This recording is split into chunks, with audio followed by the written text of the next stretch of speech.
Hey everybody, my name is Max Stiles, and for the last 20 years, Leanne and I, my wife, have lived in the Middle East with the intent to reach the unreached and make disciples for Christ.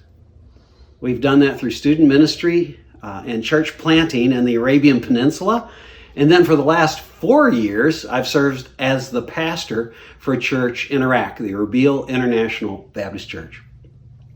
But our long-term cross-cultural ministry didn't start by packing up my family 20 years ago and moving overseas. It started long before that when Leanne and I took teams of students on short-term mission trips. We started in Kenya back in the 80s, before the internet, before email, before fax machines even, and it was an awesome experience. Our staff and our students lived and worked with Kenyan pastors in rugged conditions all over Kenya. We did that for 5 summers for the glory of God. Then we pioneered a program in Tunisia where North American students lived in Tunisian Muslim homes. The opportunities for the gospel over the month that we would spend in the summers there were astonishing. And following that, we pioneered a program in the highlands of Guatemala where we partnered with an amazing missionary and his work among the Ixil people at the site of the Guatemalan Civil War. We worked in a malnourishment clinic, and then we traveled to villages, small villages in surrounding areas to share the gospel in places that had been devastated by war. That's all to say, we love short-term mission trips.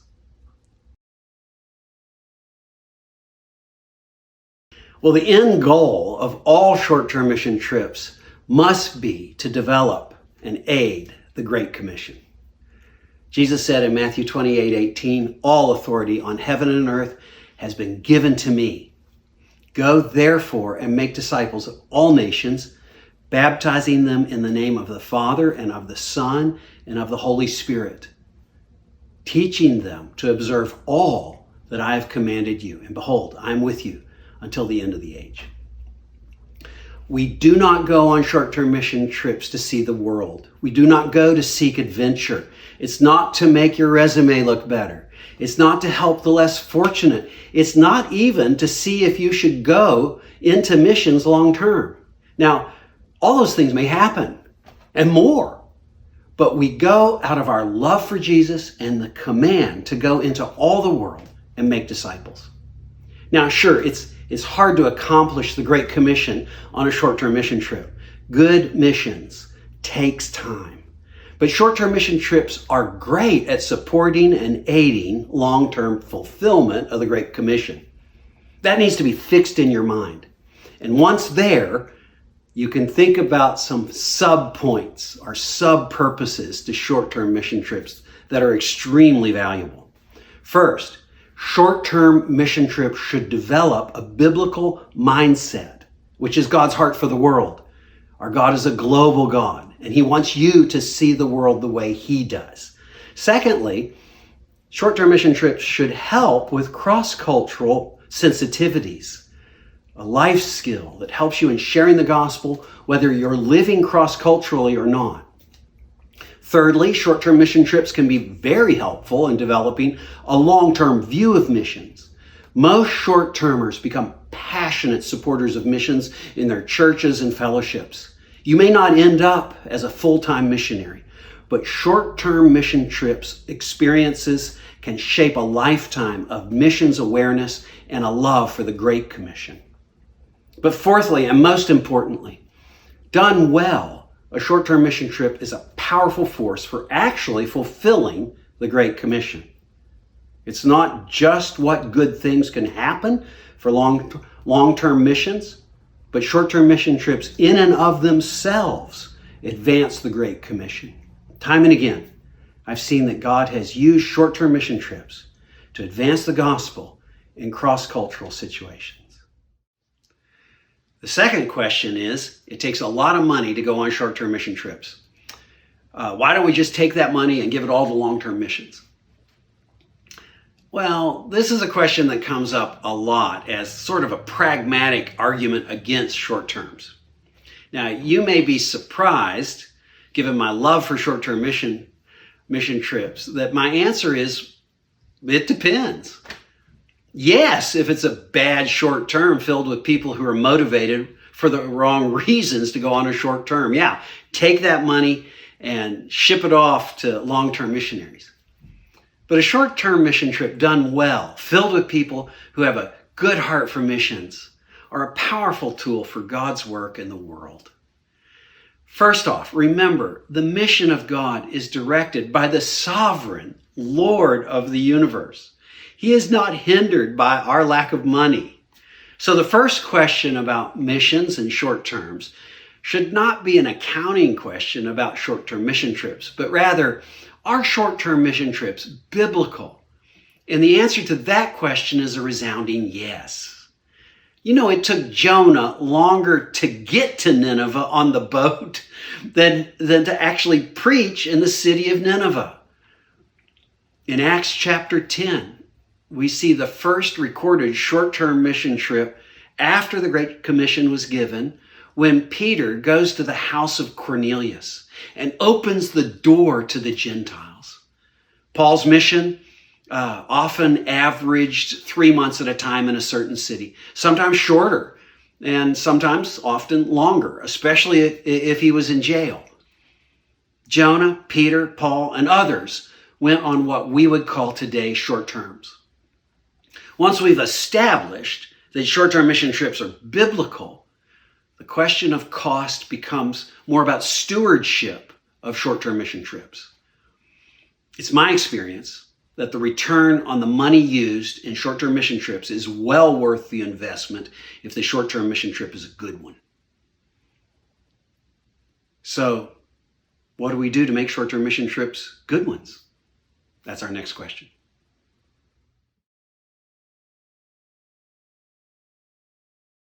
Numerous things you should look for to make a successful short-term mission trip.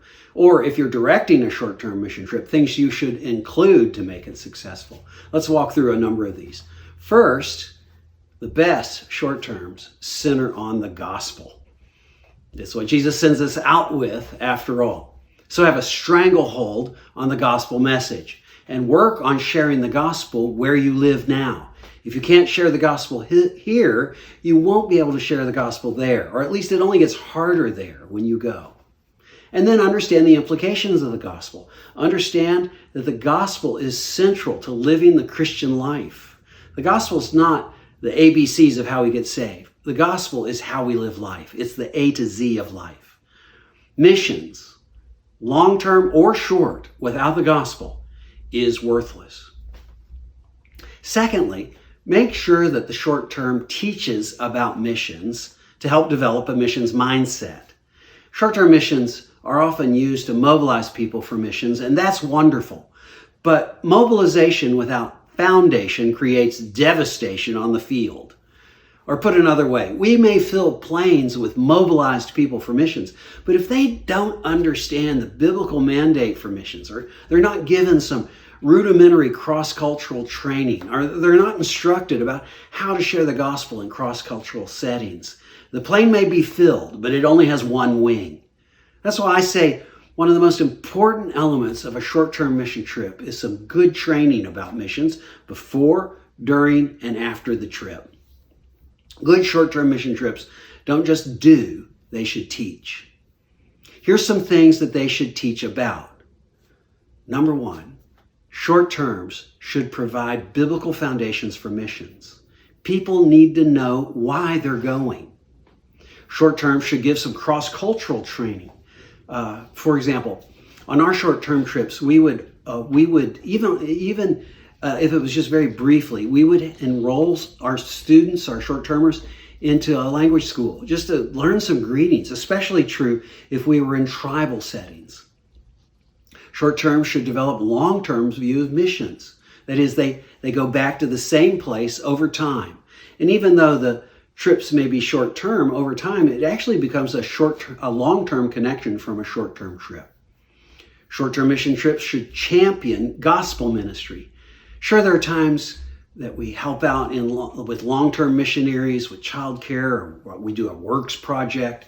But there needs to be opportunities where short-termers can share the gospel and see long-term missionaries share the gospel too.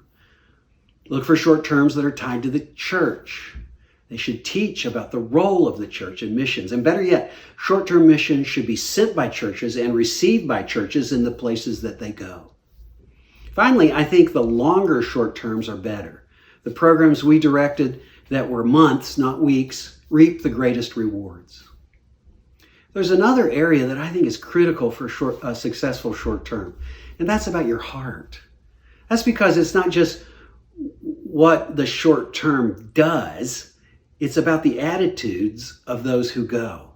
Success is not founded in the geography of a short-term mission trip or the itinerary or what the work will be or even what's taught.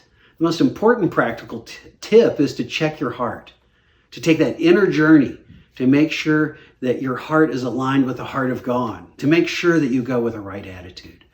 A soft heart to what God would teach you, both good and bad, is critical for learning what God wants you to know.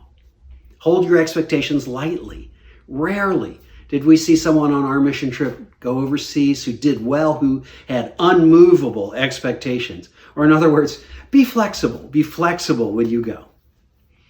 When you go as servants and learners. This is an issue of the heart. Observe, observe, observe. Ask questions of locals, not just others on your team. Be slow to speak and quick to listen.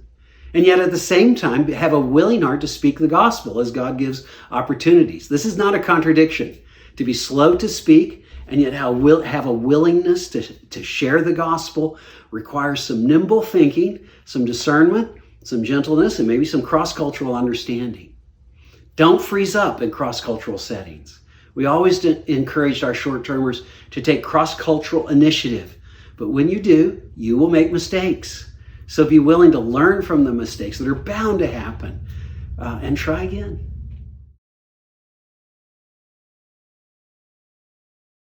I've been asked, are there resources that I would recommend in terms of books? You know, before Leanne and I even left to the Middle East to make our home there long-term, we had written this book, Mac and Leanne's Guide to Short-Term Mission Trips. We took the years of successes and the many failures on short terms, coupled with the astonishing experiences we'd had over those years, to hammer out a book that was not just what to pack, but how to prepare spiritually, theologically, and emotionally for short-term mission trips.